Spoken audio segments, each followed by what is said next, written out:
première fête du pays réel, et bien sûr, comme il se doit, par une prière faite par Monsieur l'abbé Mauvet. Au nom du Père et du Fils et du Saint-Esprit, ainsi soit-il. Notre Père qui êtes aux cieux, que votre nom soit sanctifié, que votre règne arrive, que votre volonté soit faite sur la terre comme au ciel.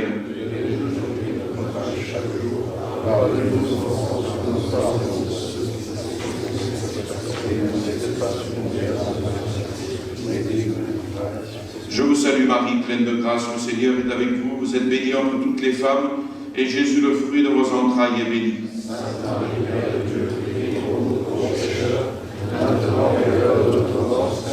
Gloire soit au Père, au Fils et au Saint-Esprit. Saint Joseph, Sainte Jeanne d'Arc, Saint Pédis, au nom du Père et du Fils et du Saint-Esprit, ainsi soit-il. Cette première fête du pays réel va s'ouvrir par une conférence de Monsieur l'abbé Mauvet sur les liens, les rapports entre l'Église et l'État. C'est un sujet évidemment particulièrement important pour nous qui souhaitons mener une action politique salvatrice pour la France. Il ne peut y avoir à nos yeux de salut pour la France qu'à partir du moment où elle retrouvera son unité avec la foi catholique. Alors bien chers amis, il y a quelque temps, M. Alain Escada présentait le programme génial du parti politique qui est devenu Civitas, et parmi les points de ce programme figurait l'abolition de la loi de séparation de l'Église et de l'État. On a alors vu rire des catholiques, même de la tradition, considérant que M. Escada était complètement à côté de la plaque, dans un autre univers. Voilà pourquoi, m'ayant invité aimablement à ouvrir cette première journée, un petit peu comme une offrande à Dieu, je lui ai proposé ce sujet qui est, je le rappelle, en tête de son programme. Alain Escada, n'ayant pas eu les honneurs de France Intox, dans son émission « Moi, Président », il aurait, je crois, dit à peu près ce que je vais vous présenter. Mais un point capital, avant toute chose, il faut considérer la fin. On doit considérer avant toute autre chose, écrit saint Thomas d'Aquin, que gouverner un être, c'est le conduire comme il faut à une fin requise. Il doit donc être clair qu'un sens aigu de la fin de l'homme est indispensable à une saine intelligence de l'ordre politique.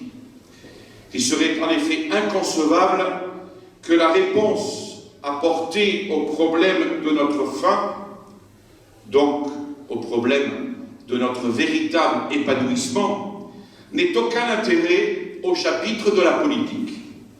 Car il s'agit de promouvoir cet épanouissement humain par l'heureuse vertu d'un ordre social judicieux.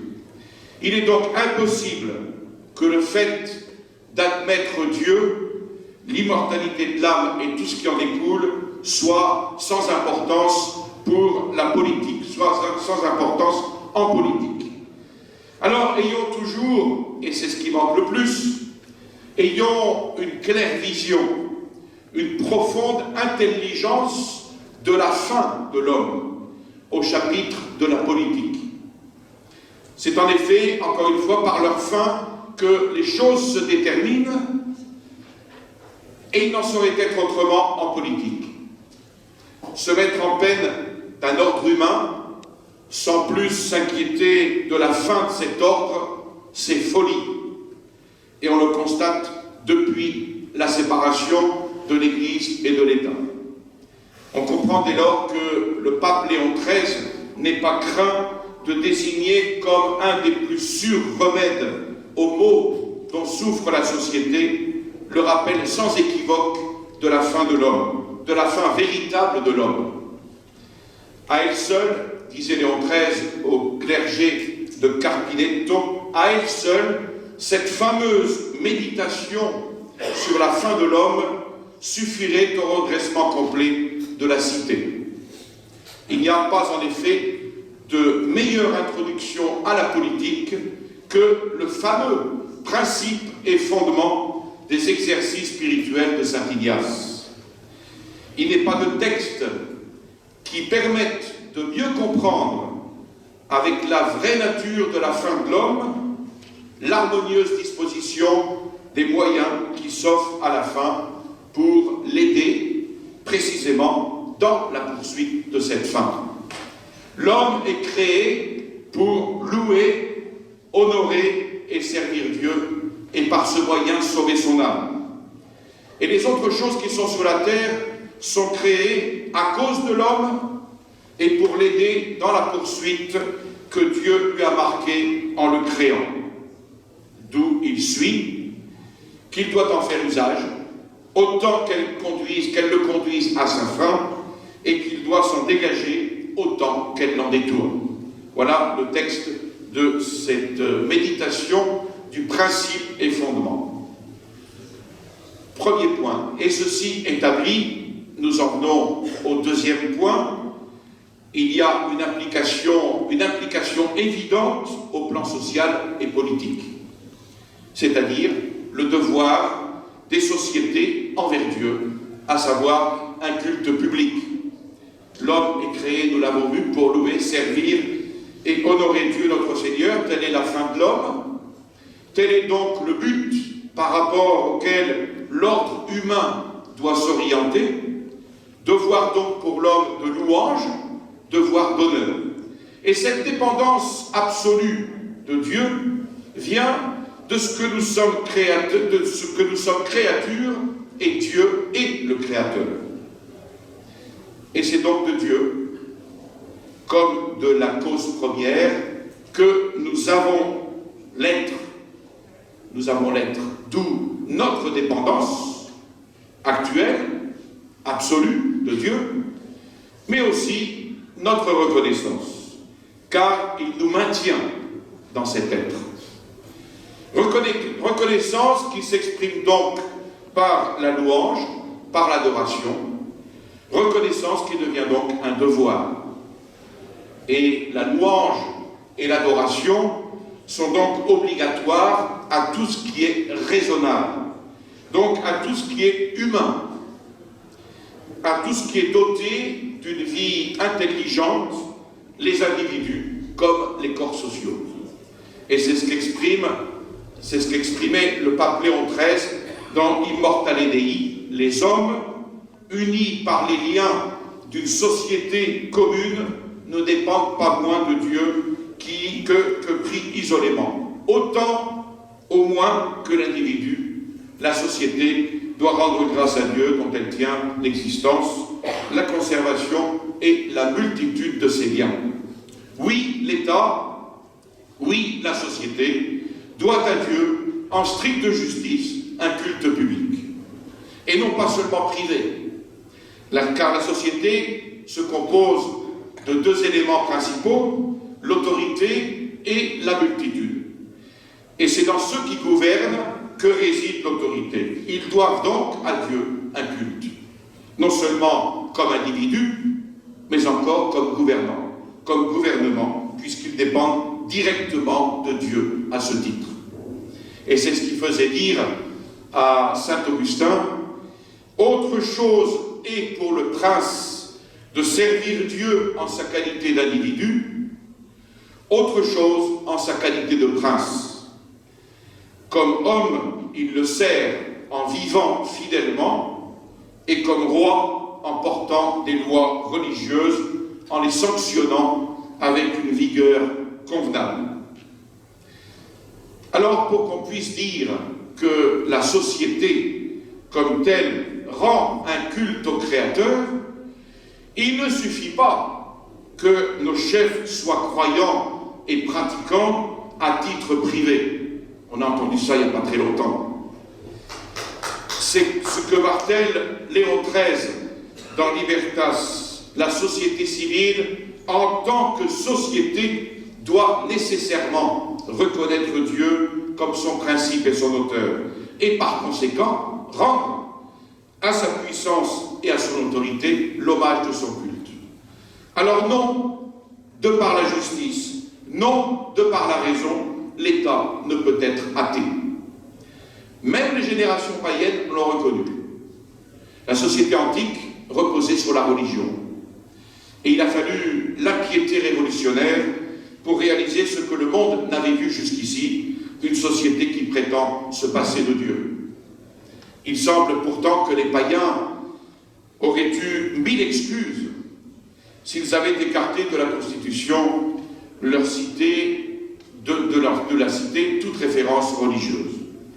L'idée qu'ils se faisaient de Dieu, de leur Dieu, aurait pu leur sembler en effet une raison suffisante d'écarter bien loin des mœurs civiques et politiques l'exemple scandaleux d'une Olympe malfamée. Mais dès qu'on pose le problème de Dieu, il faut le poser comme il faut. Dieu donc est le seul vrai Dieu, que la société donc doit lui rendre un culte n'est en ce sens qu'un minimum. On ne saurait prétendre donc, sans tomber dans l'erreur libérale, qu'il suffit à la société d'être religieuse et que dès lors, peu importe la religion. Dieu s'est révélé et il serait inconvenant de faire fi de cette révélation et de s'en tenir exclusivement à un vague concept métaphysique. Voilà donc ce devoir du culte public qui est ce deuxième point, après avoir bien exposé que tout commence par la fin de l'homme. Culte public à Dieu, seul fondement également, en troisième lieu, de l'obligation morale. L'ordre naturel est un des fondements de la morale, parce que nous voyons dans cet ordre naturel l'ordre voulu par le Créateur, et donc une expression de la volonté divine, seul principe légitime d'une morale universelle.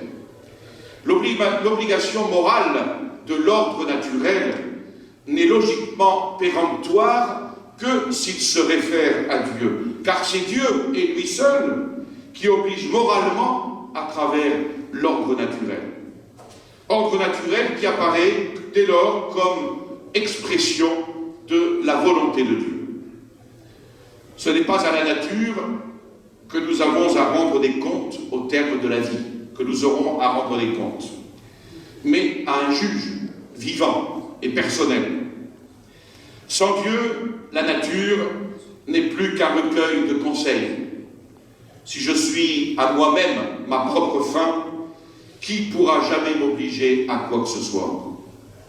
Sans Dieu, donc, les verdicts de la nature ne constituent pas réellement une obligation au sens strict. Et chacun reste libre de tourner ses lois pour peu qu'il en accepte le risque. La loi, donc, ne peut avoir que l'autorité de celui qui la dicte. Elle n'est qu'un mot si elle n'est l'expression de la volonté de quelqu'un. Alors, Dieu ou rien. Morale et vertu ne peuvent être présentées comme une fin, elles ne peuvent être et ne sont qu'un moyen, le moyen d'atteindre la vraie fin de l'homme, sans quoi morale et vertu ne seraient que des supercheries. Alors, coupées de cette fin qu'est Dieu, elles ne sont plus qu'un idéal, respectable peut-être, mais un idéal dont on ne voit pas ce qui pourrait l'imposer en conscience. Dieu, lui, au moins, n'est pas un idéal, une abstraction, fruit de notre imagination ou de notre intelligence. Il n'est pas non plus une espèce de force anonyme, plus ou moins aveugle et inconsciente. Il est au sens fort, au sens le plus fort de cette expression, quelqu'un, un être qui peut commander, qui raisonnablement en a le droit et le pouvoir, étant le créateur, le mainteneur dans l'existence de l'univers avec toutes ses créatures. Juge qui peut récompenser ou punir voilà qui est tout autre chose que la nature, la loi, la morale ou la vertu. Alors quel est maintenant le rôle de la société comme moyen d'atteindre la fin des personnes, le bien commun, universel, Dieu?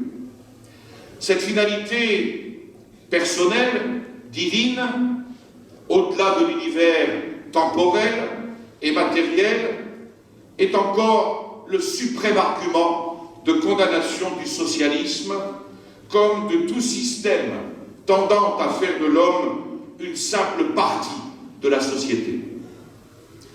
Comme tel, en effet, la patrie n'a de sens que par rapport au tout, et en conséquence doit lui être essentiellement subordonné. Si l'homme n'est que partie du tout qu'est la société, il est donc logique que l'homme soit totalement soumis, ordonné et au besoin sacrifié à la société. Opinion totalement fausse. La société, patrie ou nation, ne peut pas être la fin de l'homme, ou le tout dont les personnes humaines ne seraient que les parties. Pourquoi? Parce que les sociétés, les patries, les collectivités d'ici-bas ne sont précisément que d'ici-bas, et partant ne sauraient être la fin des personnes, dont l'âme immortelle dépasse les dimensions de cet ici-bas. La fin de l'homme n'est pas et ne peut pas être la société, parce que la société n'est pas le tout dont la personne ne serait qu'une partie, parce que la société est essentiellement temporelle, et parce que la personne dépasse l'ordre du temporel. Comme disait le pape Pie XII, l'homme dans son être personnel n'est pas ordonné en fin de compte à l'utilité de la société, mais au contraire, la communauté est là pour l'homme.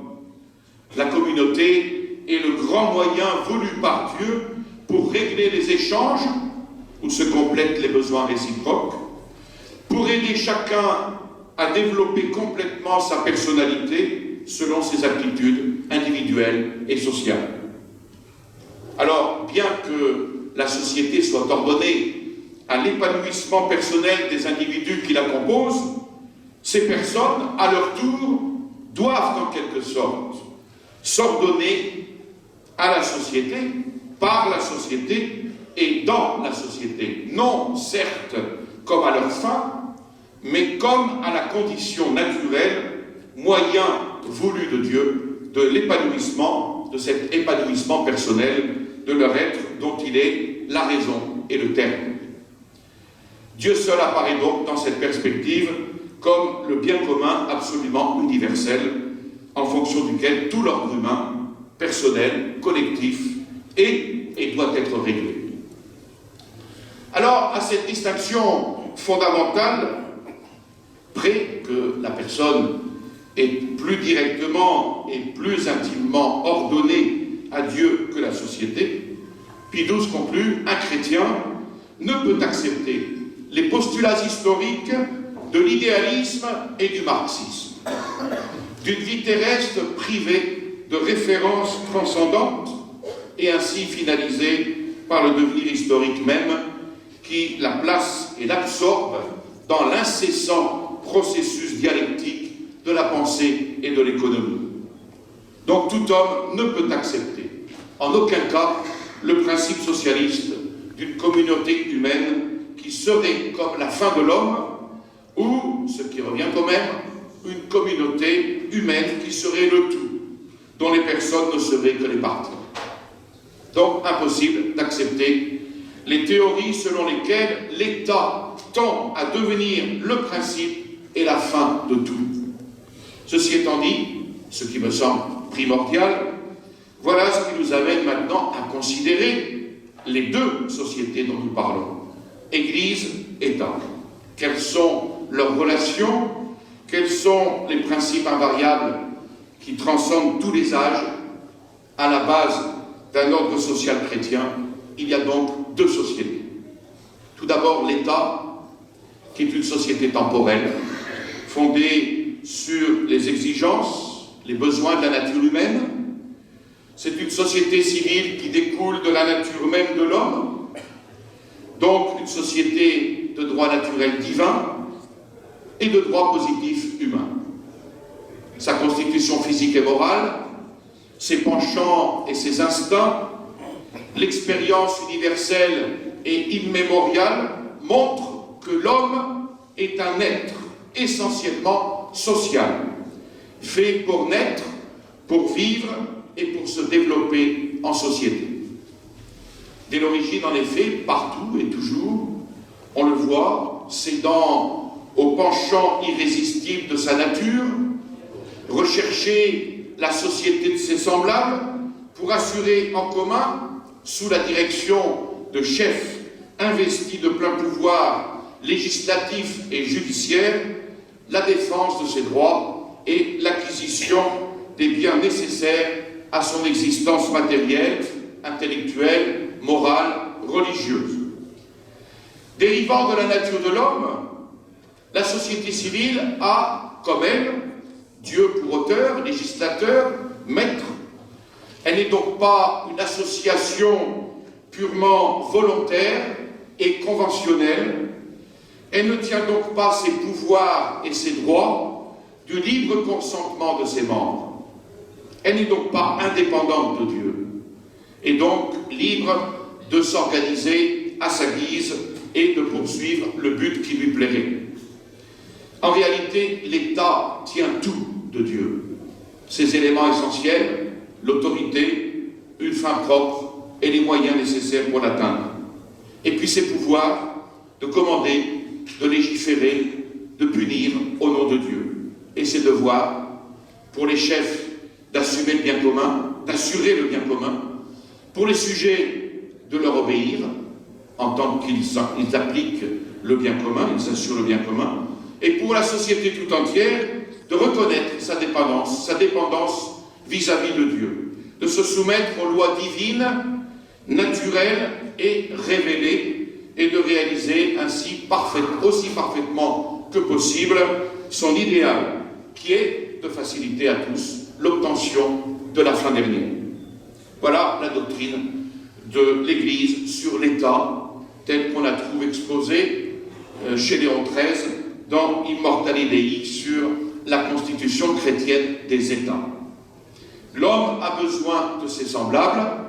Isolé, il ne peut ni se procurer les objets nécessaires au maintien de son existence, ni acquérir la perfection des facultés de l'esprit et de celles de l'âme. Et c'est pour cela que la Providence a pourvu à ce que les hommes fussent appelés à former la société domestique, la société civile, qui seule peut fournir les moyens indispensables pour réaliser la perfection de la vie présente. On a là le but de cette société, le bien commun temporel des sujets ou des citoyens, consistant dans le respect, dans la sécurité des droits, comme la paix, dans l'abondance suffisante des biens nécessaires ou utiles à la vie humaine, comme pourrait l'être la prospérité d'une manière générale. Donc l'État est préposé au bien commun temporel. Et comme aucune société ne peut subsister sans chef qui commande aux autres et leur imprime, pour atteindre le but commun, une même et efficace impulsion, une autorité est nécessaire aux hommes constitués en société pour les conduire. Et comme la société elle-même, cette autorité, procède de la nature et par conséquent, elle a Dieu pour auteur. Il en résulte de là que le pouvoir public, considéré en lui-même, ne peut venir que de Dieu parce qu'il n'est et il ne peut être autre chose qu'un certain écoulement de la puissance divine et infiniment parfaite par laquelle Dieu régit et gouverne le monde.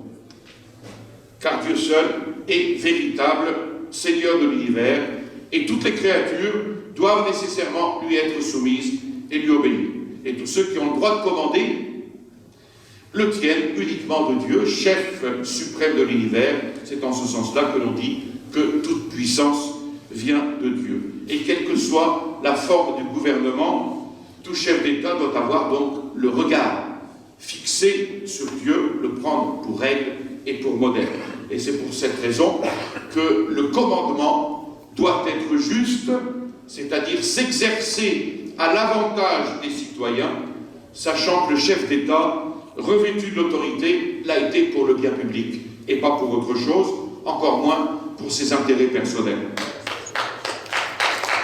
De là, pas de mépris pour le pouvoir, avec les limites qui s'imposent évidemment, avec les nuances qui s'imposent, pas de droit à secouer l'obéissance envers lui, dans la mesure où il agit pour le bien commun, et pas de droit à jeter le trouble dans la société par la rébellion, dans la mesure où ce pouvoir assure le bien commun. Alors, en résumé, pour atteindre efficacement la fin qui est le bien commun temporel, ne l'oublions pas, l'État a reçu de Dieu son auteur, donc cette autorité souveraine. Son domaine, ses pouvoirs, ses droits, ses devoirs sont ainsi clairement déterminés par son principe, l'autorité reçue de Dieu, déterminée par son but, le bien temporel de la société à laquelle il préside. Telle est, dans ces grandes lignes, la première société, l'État. Au sujet du pouvoir politique, alors certains, comme Rousseau, Hobbes, en excluent l'élément divin. C'est la société qui choisit ses chefs et qui leur confère ses pouvoirs. D'autres vont en chasser tout élément humain. C'est Dieu qui choisit les chefs et qui les investit de la souveraineté. Il est évident qu'entre ces deux positions extrêmes, l'Église reconnaît au contraire, dans le pouvoir politique, un double élément. Un élément humain, le choix librement fait par la société de la forme du gouvernement de ses chefs, et un élément divin, l'autorité conférée par Dieu au sujet désigné. Ensuite, l'Église. L'Église, c'est aussi une société instituée par Jésus-Christ, celle-là.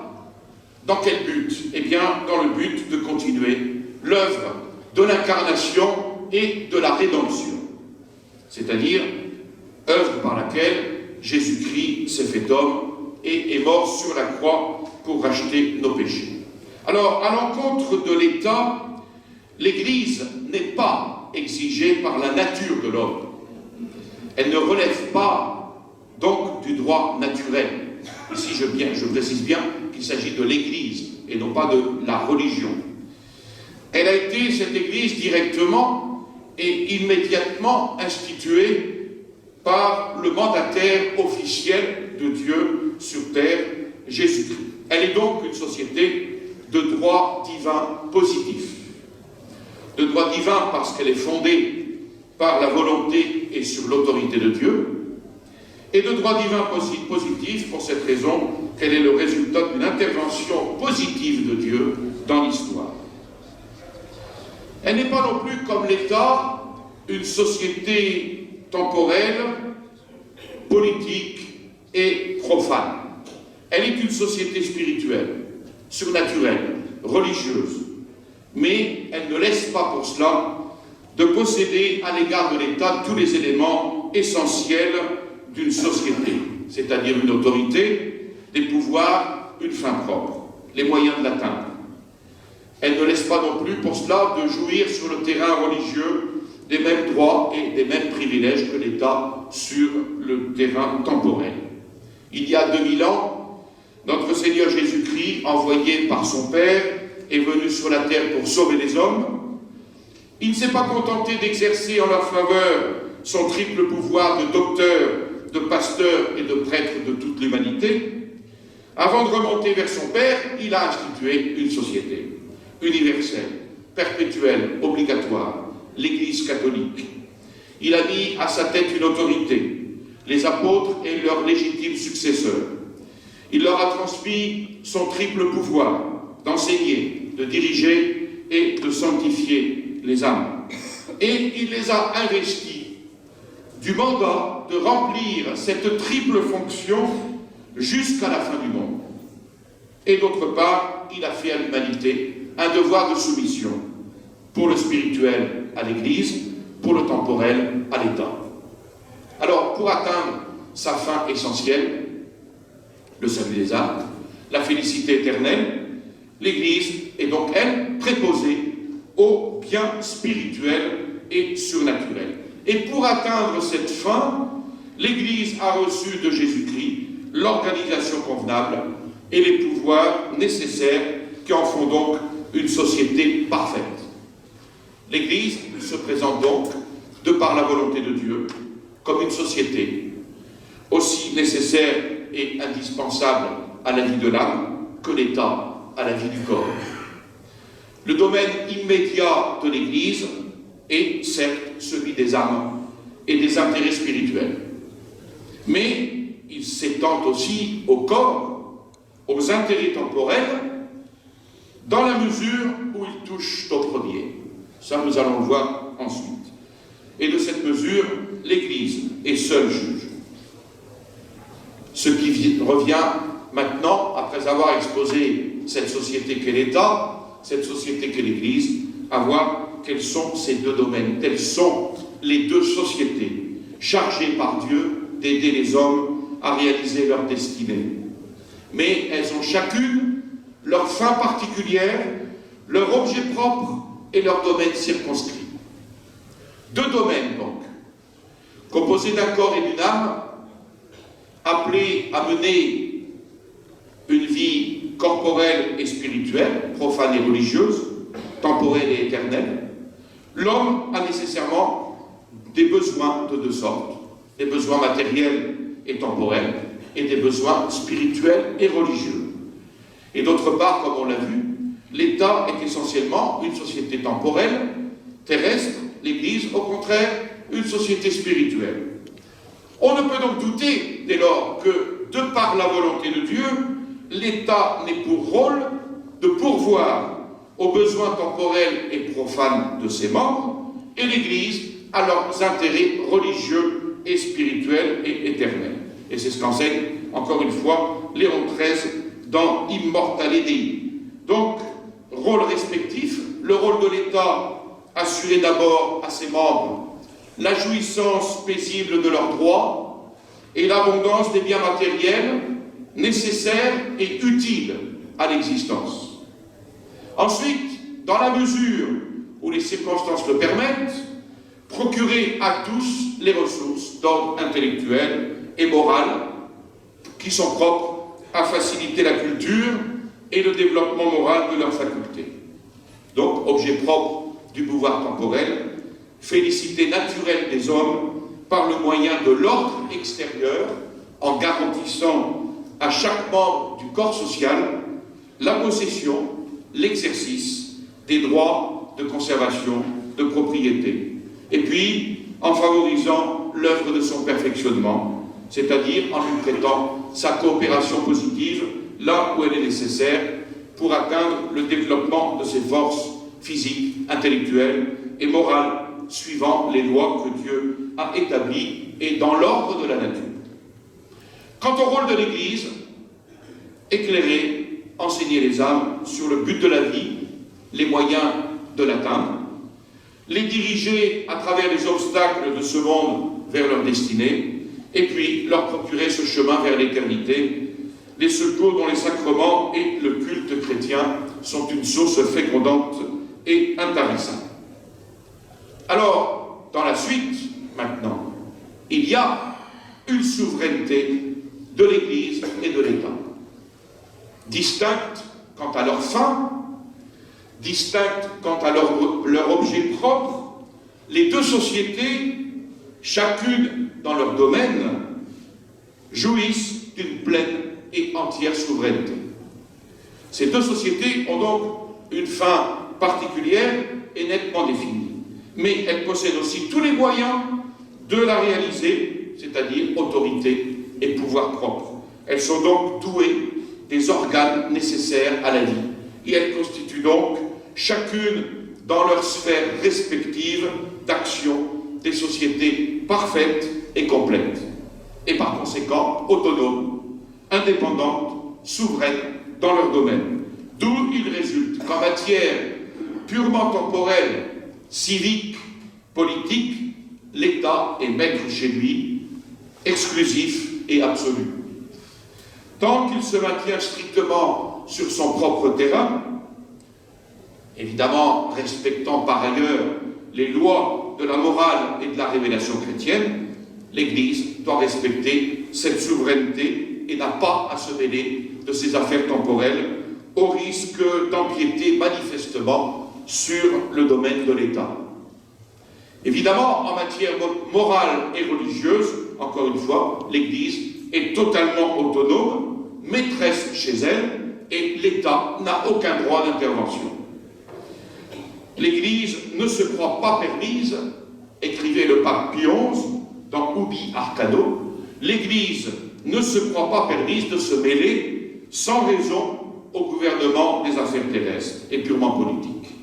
Mais elle reste dans son droit quand elle tâche d'empêcher que le pouvoir civil prenne prétexte de sa mission politique pour faire opposition de quelque façon que ce soit aux intérêts supérieurs qui engagent le salut éternel des hommes, ou pour nuire à ses intérêts par des lois ou des croyances injustes, ou pour s'attaquer à la divine constitution de l'Église, ou pour fouler aux pieds les droits sacrés de Dieu dans la société humaine.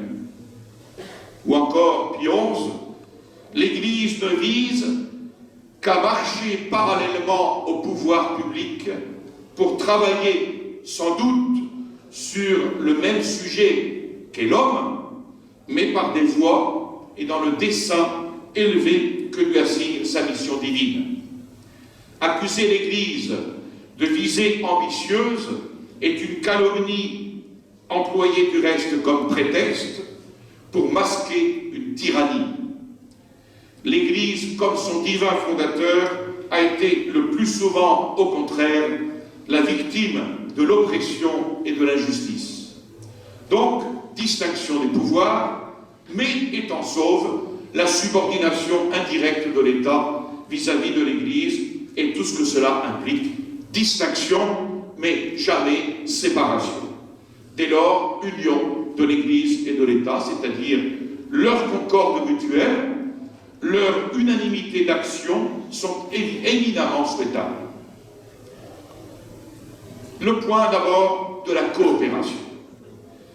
Distinctes, autonomes, dans leurs domaines respectifs, il ne s'ensuit pas que les deux sociétés, civiles et religieuses, soient destinées à vivre ignorantes et séparées l'une de l'autre. Bien au contraire, elles sont appelées à se donner un cordial et mutuel secours. Elles ne sont pas des étrangères, dénuées d'intérêts communs et destinées à vivre côte à côte sans se connaître, et moins encore des ennemis qui s'opposent et qui s'affrontent. Elles sont, par la nature même des choses, et donc de par la volonté de Dieu, deux associées. Elles ont à réaliser une fin dernière commune, le bien total, temporel et spirituel de l'homme, en obéissant à une loi commune, la loi naturelle et la loi révélée. Je sais que l'état de l'Église aujourd'hui ferait craindre une union de l'Église et de l'État, mais ça c'est un autre sujet. Je reste au niveau des principes et qu'il faut absolument tenir. Après, c'est toute la question de la thèse et de l'hypothèse que nous verrons comme conclusion, dont il faut absolument se méfier. Donc, pour remplir cette mission, eh bien, les deux doivent coopérer et s'entraider, tel le corps et l'âme dans l'homme. Et tout en remplissant chacune son rôle propre, elles n'ont donc pas le droit de s'ignorer mutuellement. Elles doivent tenir compte l'une de l'autre, veiller à ne pas se gêner, travailler à continuer leur effort afin de réaliser plus pleinement l'objet commun et suprême de leur activité. Et l'Église donc évitera évidemment tout ce qui serait de nature à déprécier l'autorité de l'État à partir du moment où elle remplit sa fonction, à diminuer son prestige et elle lui facilitera l'accomplissement de sa charge. L'État, tout en remplissant cette mission profane et temporelle, ne perdra par contre jamais de vue de la fin dernière, de toute chose qui est Dieu, en se gardant par exemple de toute mesure qui porterait atteinte à la morale ou à l'intérêt supérieur des âmes et de la religion. Donc, deux sociétés d'origine divine, ayant chacune son objet propre, jouissant d'une entière autonomie dans leurs domaines respectifs, mais appelées à se prêter un mutuel concours dans la poursuite de leur splendide fin dernière commune. Le bien total de l'humanité, matérielle et spirituelle, temporelle et éternelle, tels apparaissent l'Église et l'État à la lumière de la raison et des enseignements de la révélation. Par contre, il y a une prééminence de l'Église. La société religieuse, Église, la société civile, temporelle, l'État, ont donc chacune sa place à occuper et son rôle à jouer dans l'ordre social chrétien. Donc on a envisagé les deux sociétés en elles-mêmes. Quels sont maintenant leurs rapports mutuels? Existe-t-il entre elles un rapport de prééminence? Et à cette question, il y a trois réponses. L'Église enseigne la subordination de l'État à l'Église. Deuxièmement, le naturalisme matérialiste revendique la suprématie absolue de l'État et il est logique que son système philosophique qui nie, ou tout au moins ignore Dieu, et voit dans l'État la source de tous les droits et de tous les devoirs, soit le libéralisme partisan, fervent de la laïcité, qui professe l'indépendance absolue de l'État par rapport à l'Église, et donc sa séparation. Donc il y a une hiérarchie qui doit exister entre les deux sociétés. Elles sont par nature appelées à coopérer sur un même territoire au bien total des mêmes personnes. Or Dieu a tout fait avec ordre et avec harmonie. Il n'a donc pas pu manquer d'établir entre les deux sociétés une hiérarchie réglant leurs rapports essentiels et leurs devoirs réciproques. Donc, nécessité, il faut de deux choses l'une, ou que l'Église soit hiérarchiquement supérieure à l'État, ou que celui-ci le soit à l'Église. Il n'y a pas de moyen terme possible. On ne peut donc supposer ces deux sociétés égales ou indépendantes. On ne peut conclure qu'à l'union des deux. Comme en chaque homme sont unis les deux fins que les hommes ont mission de réaliser. La raison de cette nécessité, c'est qu'il y a une seule fin ultime à laquelle se subordonnent toutes les fins intermédiaires. Or, l'Église a la charge de la fin ultime et toute autre société la charge des fins intermédiaires. Et la subordination des sociétés est donc une conséquence de la subordination de la fin de ces sociétés. Dieu aurait-il pu permettre que les pouvoirs qu'il a établis pour le bonheur de l'homme devinssent pour lui la cause d'un dualisme véritable entre son intérêt politique et son intérêt religieux? Il est donc d'une nécessité absolue qu'en cas de conflit de ces intérêts, il y ait un principe qui l'emporte. L'harmonie des pouvoirs est donc une condition de l'ordre social. Or, l'harmonie suppose l'unité, et l'unité un pouvoir dominateur.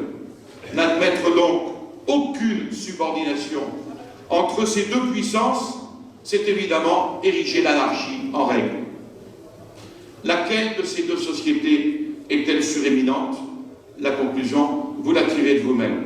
Dieu a divisé le gouvernement du genre humain entre deux puissances, la puissance ecclésiastique et la puissance civile, et que chacune d'elles est souveraine, nous l'avons vu dans sa sphère d'action.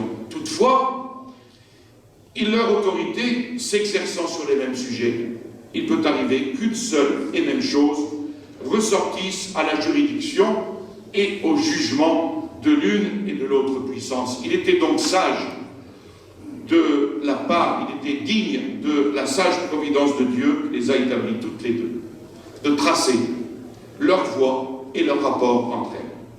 S'il en était autrement, eh bien, il naîtrait souvent des causes de funestes contestations et conflits. Et souvent, l'homme devrait alors hésiter, perplexe, comme en face d'une double voie, ne sachant que faire par suite des ordres contraires de deux puissances dont il ne peut, en conscience, secouer le joug. Donc, pouvoir direct de l'Église en matière religieuse, pouvoir indirect de l'Église sur le temporel, et donc toujours indirectement sur le pouvoir temporel. Je n'insiste pas sur ce point, le temps passe et la matière est abondante. Ensuite, quels sont les devoirs de l'État? Je n'insisterai pas non plus sur ce point. Les devoirs de l'État, c'est l'adhésion à l'Église. Le premier devoir de l'État est de faire acte d'adhésion à l'Église catholique, c'est-à-dire reconnaître en elle la seule véritable religion. Ensuite, l'union, vivre en parfaite union et en parfaite harmonie avec l'Église, parce qu'il y a de très nombreux bienfaits à cette question de l'union. Alors je n'aborde pas ici la question de la séparation de l'Église et de l'État, qui serait très intéressante, spécialement dans son aspect historique pour notre pays, ni son aboutissement, qui a été la persécution jusqu'à aujourd'hui de la laïcité, de thèmes qui pourraient faire l'objet de conférences intéressantes et pas du tout d'un autre âge. Ensuite, devoir de l'État, celui de la protection. Mais s'il y a des obligations qui incombent à l'État, vous devinez bien que l'Église, elle aussi, a des devoirs. Secours de ses prières, secours de son enseignement sur l'origine divine du pouvoir, l'emploi aussi contre les rebelles de son droit de justice afflictive par des peines, et le secours même matériel quand il le peut. Et on le voit, quelle a été la pratique dans l'histoire. La conduite des États a beaucoup varié au cours des âges. Avec les Césars païens, l'État a instauré la persécution sanglante. Avec les Césars apostats ou hérétiques, la persécution hypocrite. Et ce régime d'absorption et de persécution de l'Église par l'État s'est retrouvé au temps de la Révolution protestante dans les divers pays de mission et avec la Révolution de 1789. Et sous l'influence du philosophisme et du rationalisme, on inventa au XIXe siècle ce système de la séparation de l'Église et de l'État, les deux pouvoirs vivant côte à côte sans s'occuper l'un de l'autre, sans même se connaître.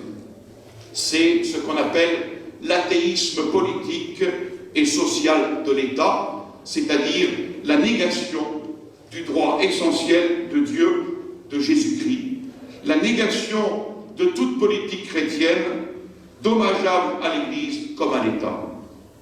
Et c'est un système plus pernicieux, beaucoup plus pernicieux que celui des Césars païens qui faisaient de glorieux martyrs, tandis que notre temps ne fait que de glorieux apostats.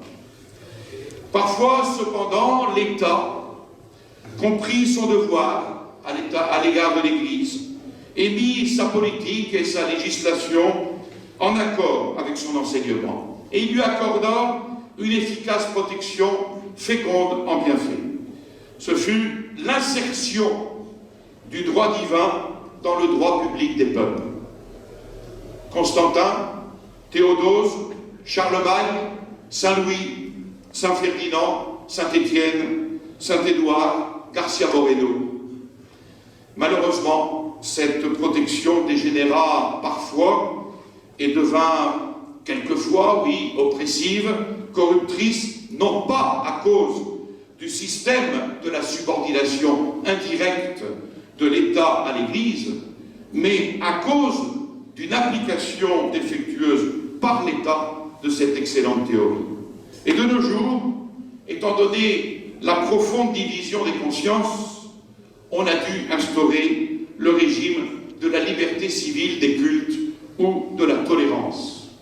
Et cette liberté civile des cultes, c'est la faculté laissée par l'État aux citoyens de choisir leur religion, de la pratiquer en toute sécurité sous protection des lois.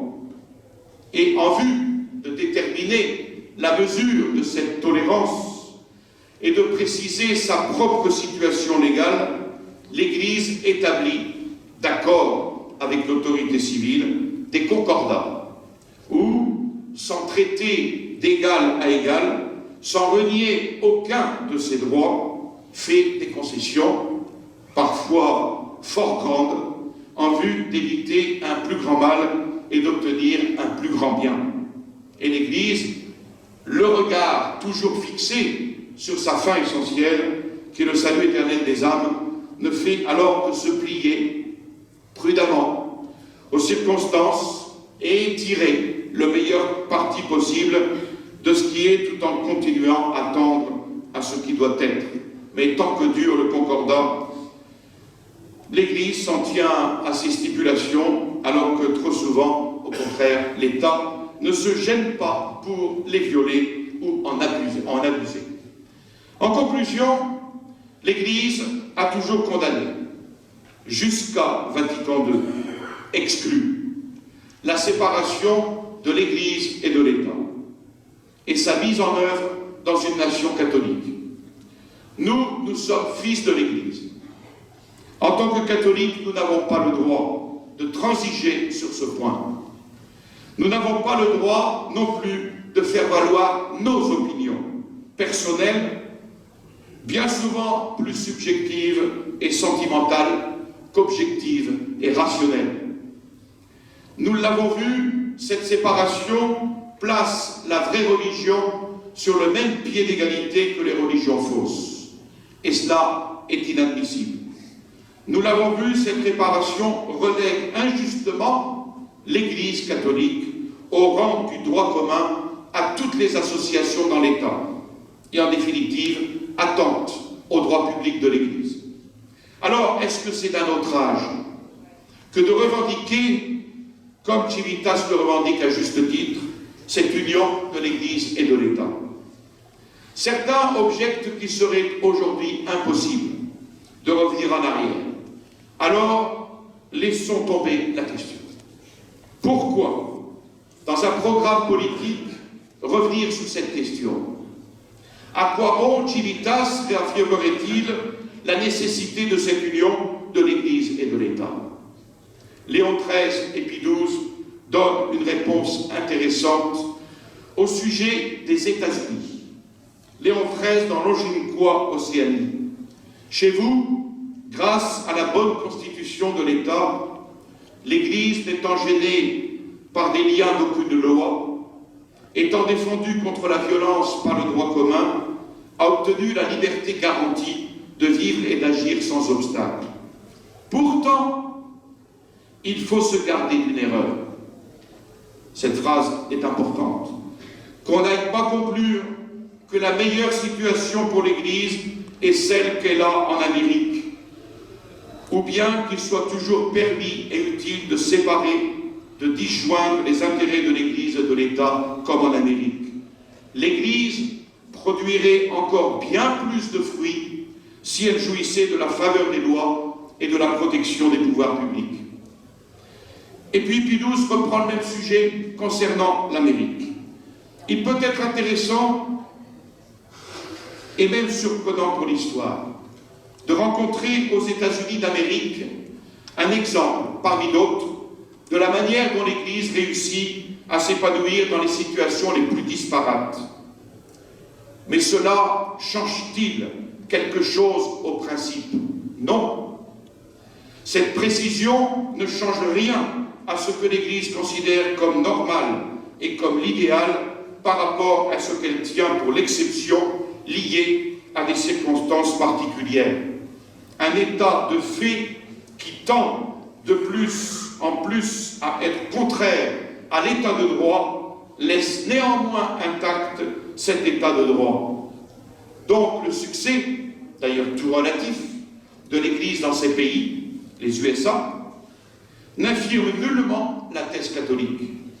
L'échec religieux des anciennes nations catholiques n'infirme pas non plus cette thèse, quand on sait que cet échec est dû à la concentration des forces de la contre-Église. Un tel régime de séparation traite l'Église comme si elle n'avait ni le caractère, ni les droits d'une société parfaite, et qu'elle fût simplement une association semblable aux autres qui existent dans l'État.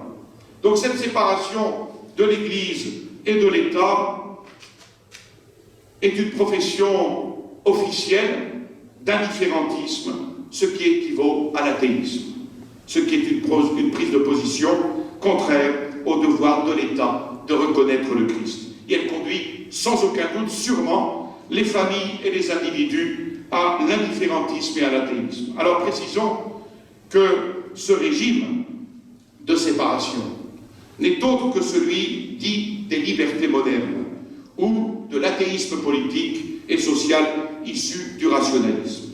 Grégoire XVI et Pie IX ont condamné ce système.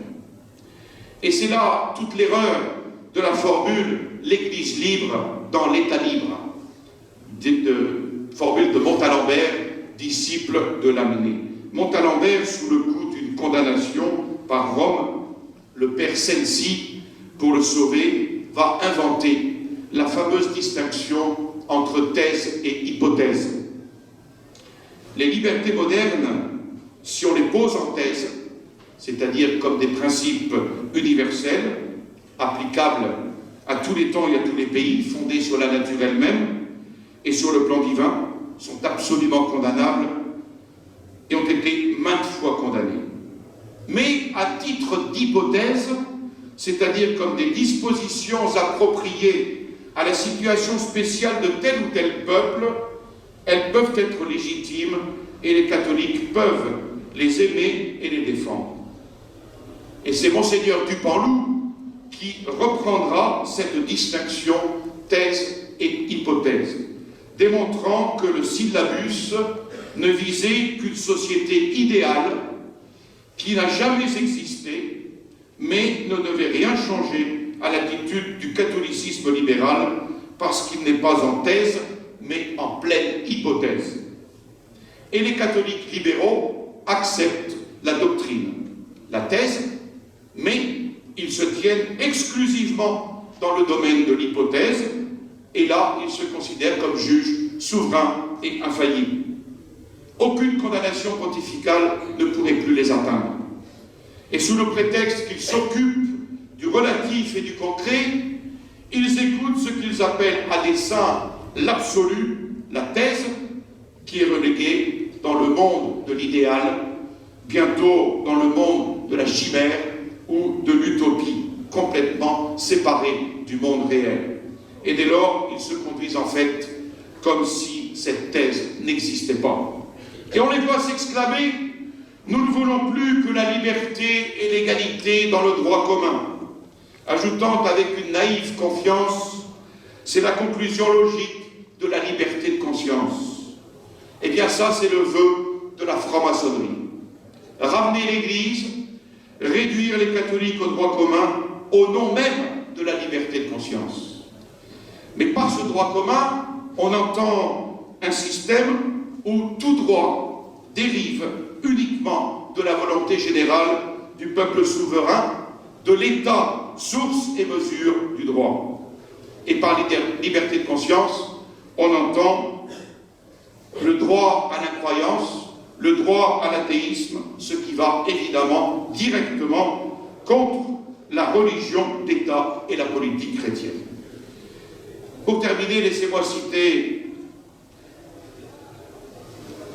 ce qu'écrivait Leplé. Je ne connais rien, Frédéric Leplé, je ne connais rien de plus dangereux que les gens qui propagent des idées fausses sous prétexte que la nation ne voudra jamais y renoncer.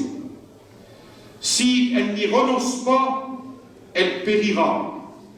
Mais ce n'est pas un motif pour accélérer la décadence en adoptant l'erreur.